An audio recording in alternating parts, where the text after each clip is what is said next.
Hello everyone, welcome back to my channel. कैसे हो आप सब।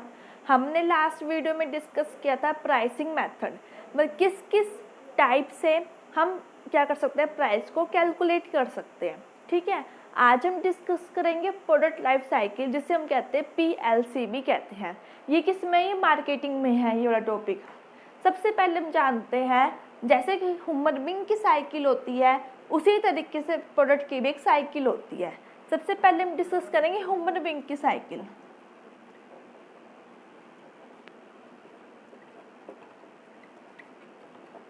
ह्यूमन बीइंग सबसे पहले क्या आता है, सबसे पहले एक बच्चा क्या होता है, जन्म लेता है। ठीक है, पहले क्या होता है, बर्थ होता है, फिर वो बेबी होता है,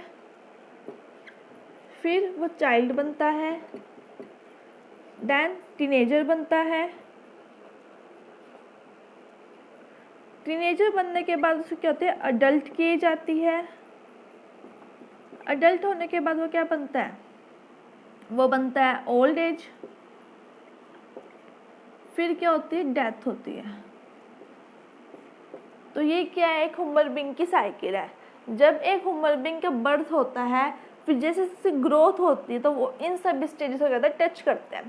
पहले बेबी, फिर चाइल्ड, फिर टीनेजर, फिर अडल्ट, फिर ओल्ड एज, एंड देन क्या होता है, डेथ होती है। इसी तरीके से एक प्रोडक्ट की भी लाइफ साइकिल होती है।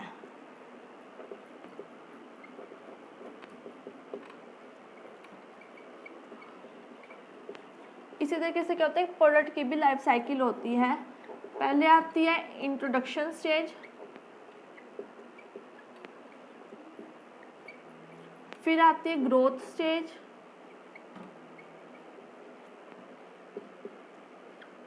फिर आती है मैच्योरिटी स्टेज,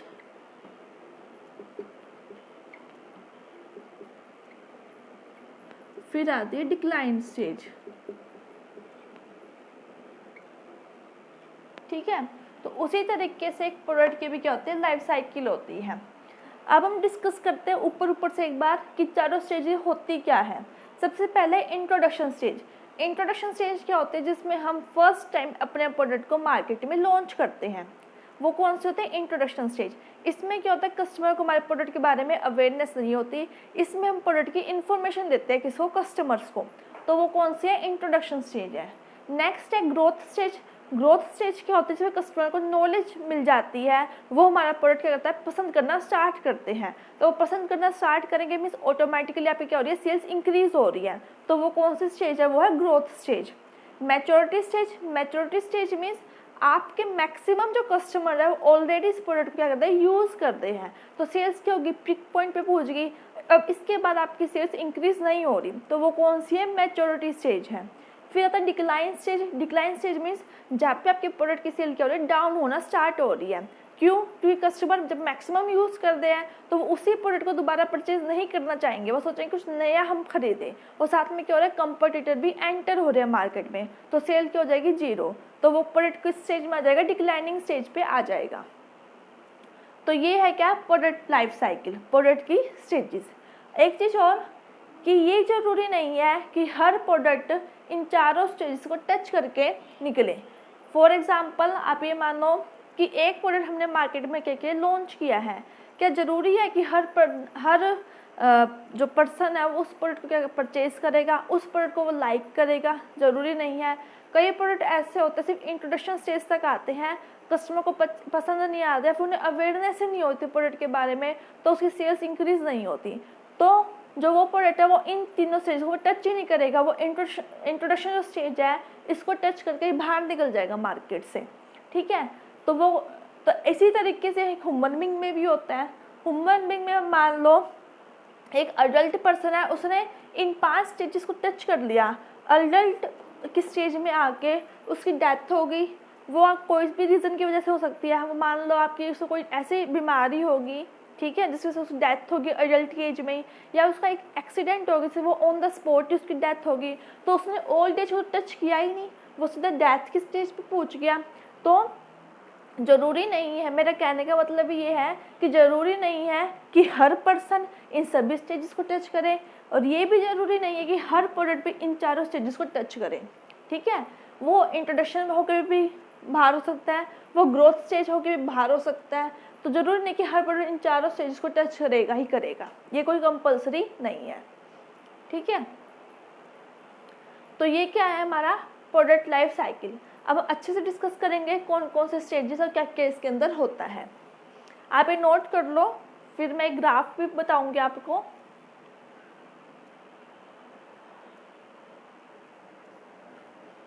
कर दो आप, नोट कर लो आप लोग।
ठीक है, ये कौन सी है, ये हमारी इंट्रोडक्शन स्टेज है, ये वाली हमारी ग्रोथ स्टेज है, ये वाली हमारी मैच्योरिटी स्टेज और ये वाली हमारी डिक्लाइन स्टेज है। आप समझ जाना, मैंने सिर्फ आगे आगे के अल्फ़ाबेट्स लिखे हैं, introduction stage, growth stage, maturity stage and decline stage. ठीक है, सबसे पहले हम डिस्कस करेंगे इंट्रोडक्शन स्टेज।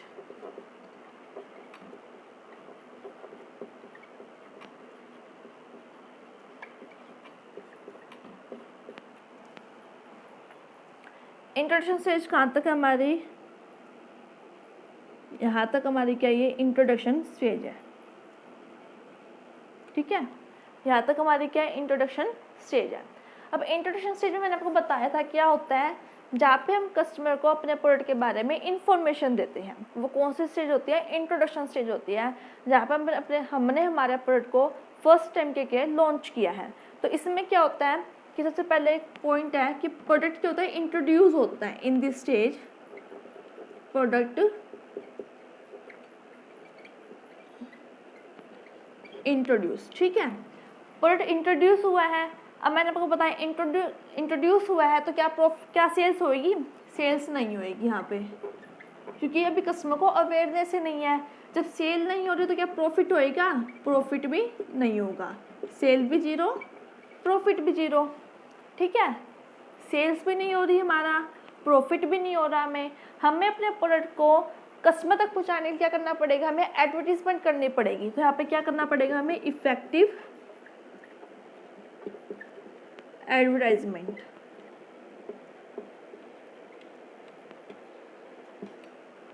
ठीक है, हमें एडवर्टाइजमेंट देनी पड़ेगी अपने प्रोडक्ट के बारे में। तो ये क्या है हमारा इंट्रोडक्शन स्टेज, जहाँ पे प्रोडक्ट इंट्रोड्यूस हुआ है। इंट्रोड्यूस हुआ तो सेल्स भी नहीं होगी, प्रॉफिट भी नहीं होगा, हमें एडवर्टाइजमेंट करनी पड़ेगी प्रोडक्ट की इंफॉर्मेशन देने के लिए। ठीक है, नेक्स्ट कौन सी स्टेज है, ग्रोथ स्टेज।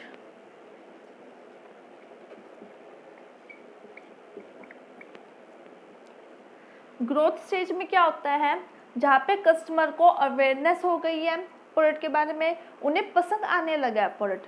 तो जब कस्टमर क्या हो गया, अवेयर हो गया है, कस्टमर अवेयर, सेल्स भी क्या होगी, जब कस्टमर अवेयर हो गए, कस्टमर को पसंद आने लग गया, सेल्स क्या हो जाएगी, इंक्रीज, सेल्स इंक्रीज, तो प्रॉफिट भी क्या हो जाएगा आपका, इंक्रीज। ठीक है, सेल्स भी इंक्रीज, प्रॉफिट भी इंक्रीज एंड कस्टमर भी क्या हो गए, इंक्रीज। कस्टमर भी ज़्यादा ज़्यादा आने लगेंगे आपके पास, कि एक कस्टमर पसंद करता है तो वो अपने रिलेटिव्स को बताएगा, अपने फ्रेंड्स को बताएगा, हाँ भी प्रोडक्ट बहुत अच्छा है, आप भी यूज़ करो, मुझे तो बहुत अच्छा लगा। तो क्या होगा, कस्टमर क्या होंगे, इंक्रीज होना स्टार्ट हो जाएंगे। तो ये क्या है, ग्रोथ स्टेज में। ठीक है, अब हम क्या क्या स्ट्रेटजीज के अंदर हम यूज़ कर सकते हैं ग्रोथ स्टेज में, ताकि हमारी सेल्स और भी ज़्यादा क्या हो, इंक्रीज हो। आपने इंट्रोडक्शन स्टेज नोट कर ली, रब कर दो एक बार ये।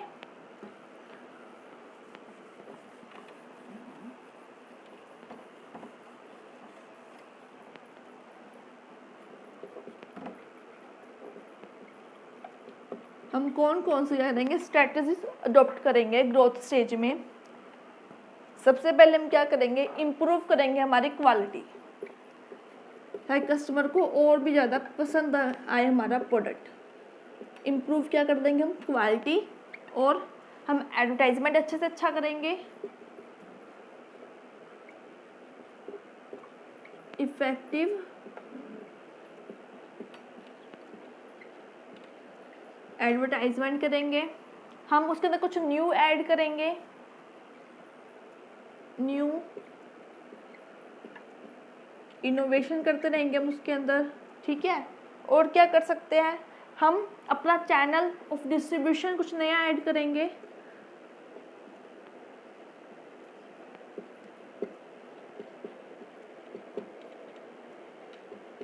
Channel of distribution. मान लो कि अभी तक सिर्फ हम ऑफलाइन मोड यूज़ कर रहे थे सेल करने के लिए, तो हम अब ऑनलाइन भी यूज़ करेंगे अपना मोड, ठीक है। तो हम चैनल ऑफ डिस्ट्रीब्यूशन भी क्या करेंगे, इंक्रीज़ कर देंगे। तो ये क्या क्या स्ट्रैटेजी है जो हम ग्रोथ स्टेज में यूज़ करेंगे। हम अपनी क्वालिटी इंप्रूव करेंगे, हम उसके अंदर कुछ न्यू इनोवेशंस करेंगे, हम इफेक्टिव एडवर्टाइजमेंट करेंगे, हम अपना चैनल ऑफ डिस्ट्रीब्यूशन क्या करेंगे, इंक्रीज़ करेंगे, जिससे हमारी सेल्स क्या हो और भी ज़्यादा इंक्रीज़ हो। तो ये क्या है, ग्रोथ स्टेज की स्ट्रेटजी है, ठीक है। इसके बाद कौन सी स्टेज आएगी, मैच्योरिटी स्टेज।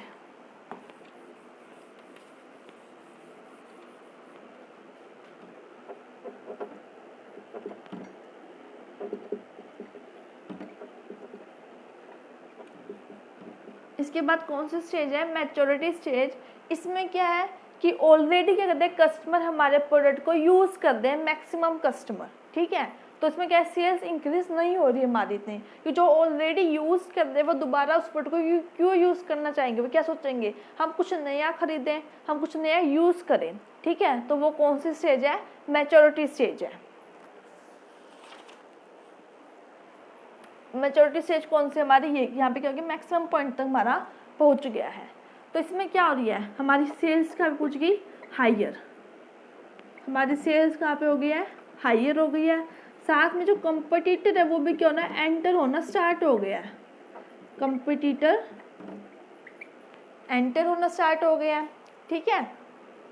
हमारी सेल्स हाई हो गई तो इट मीन्स हमारा क्या हो गया, हायर प्रॉफिट भी हो चुका, कि इससे ज़्यादा हम प्रॉफिट इस पर नहीं कमा सकते, ठीक है।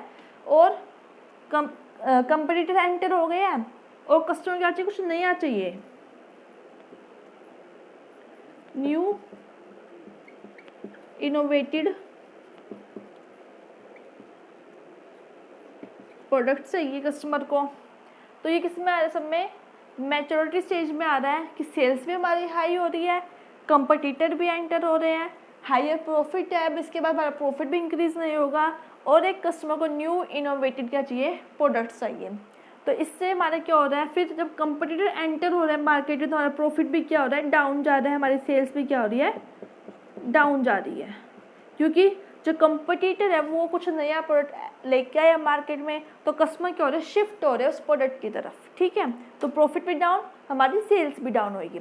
तो इस स्टेज में हम क्या क्या स्ट्रेटजी यूज़ कर सकते हैं जिससे जो कस्टमर हमारी तरफ बने रहे और नए कस्टमर भी हमारी तरफ और आते रहे।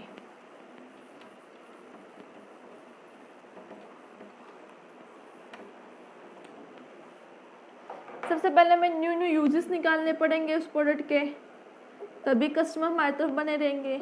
हमें कुछ इनोवेटिव करना पड़ेगा,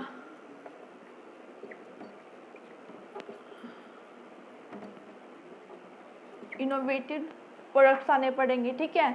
हमें कोई एडवर्टाइजमेंट अच्छी करनी पड़ेगी ताकि कस्टमर हमारी तरफ अट्रैक्ट रहे, वो हमसे बोर ना हो हमारे प्रोडक्ट से, ठीक है।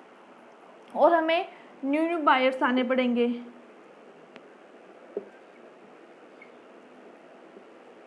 न्यू बायर्स लाने पड़ेंगे। तो ये क्या स्ट्रेटजी है मैच्योरिटी स्टेज में कि हमें उस प्रोडक्ट के न्यू न्यू यूजेस निकालने पड़ेंगे, हमें इनोवेशन करना पड़ेगा, हमें एडवर्टाइजमेंट करनी पड़ेगी, हमें न्यू न्यू बायर्स उसके लिए फॉर्मेट करने पड़ेंगे, जिससे जो हमारा प्रोडक्ट है उसके सेल्स डाउन ना हो, उसका प्रॉफिट डाउन ना हो। ठीक है, तो ये सारी क्या है, मैच्योरिटी स्टेज में है। हमारी लास्ट स्टेज बची है कौन सी, डिक्लाइन स्टेज।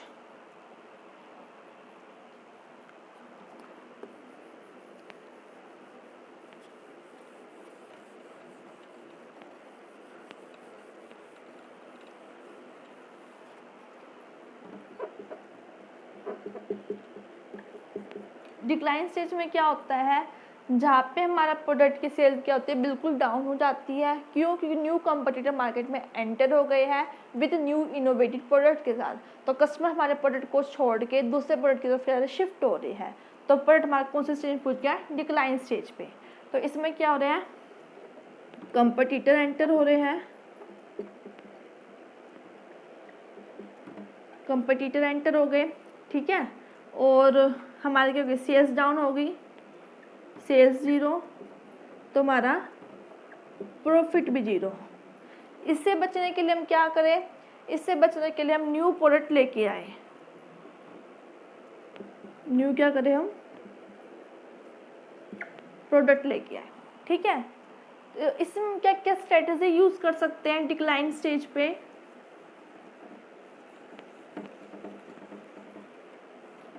सबसे पहले क्या है, हम अपने इम्प्रूव करें,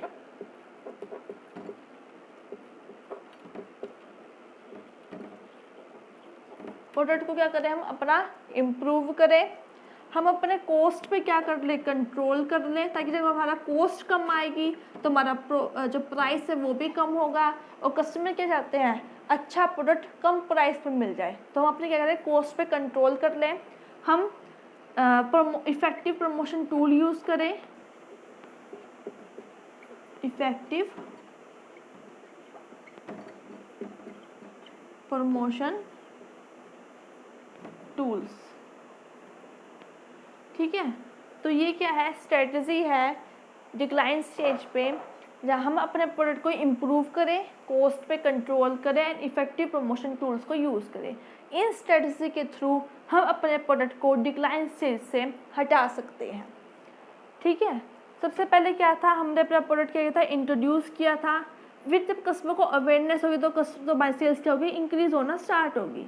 जब सेल्स इंक्रीज हुई तो फिर हमारे क्या होगी, मैच्योरिटी स्टेज पे आ गया, मीन्स हाई सेल्स पिक पे था उस टाइम। उसके बाद जब कंपटीटर एंटर हुए तो हमारा स्टेज क्या, हमारा प्रोडक्ट क्या हो गया, डिक्लाइन स्टेज पे आ गया। ठीक है, तो ये क्या है, ग्राफ है, ये मैंने आपको सारे स्टेजेस बता दी कि क्या क्या स्टेजेस है और क्या क्या इनके अंदर होता है। अब आप मुझे एग्जांपल बताती हूँ मैं आपको कि अब ऐसा कौन सा प्रोडक्ट है जो इन चारों स्टेजेस को पार होके निकला है।